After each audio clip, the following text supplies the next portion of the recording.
విజయాన్ని సాధించలేదు. ఈ రోజుల్లో చాలా మంది కూడా ఇదిగో నా జీవితంలో ఎందుకు ఈ కార్యాలు జరగట్లేదు, ఎందుకని నా వ్యక్తిగత జీవితంలో కానీ, నా కుటుంబంలో కానీ, లేదా నా భవిష్యత్తులో కానీ, నా ఉద్యోగంలో కానీ, నా చదువులో కానీ, నా పిల్లల విషయంలో కానీ, నా యజమానుల విషయంలో కానీ, ఎందుకని నేను తలంచినది ఏది కూడా జరగకుండా సమస్తము తారుమారైపోతుందని మీరు అనుకుంటున్నారేమో. ఒకటే, మీరు కనుక దేవుడు కనుక లోపడిన ప్రజలైతే దేవుడు మీతో రాడు. దేవుడు కనుక మీ యొద్ద లేకపోతే గొప్ప కార్యాలు జరగవు. హల్లెలూయా. అర్థమైంది మీ అందరికీ?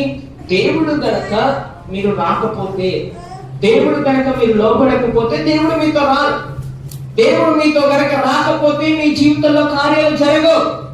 ఎప్పుడైతే మీరు దేవుడికి లోపడి, దేవుడి కార్యాలకు లోపడి, దేవుడి యొక్క వాక్యానికి అనుసరిస్తారో అప్పుడే మీ జీవితంలో కార్యాలు జరుగుతాయి.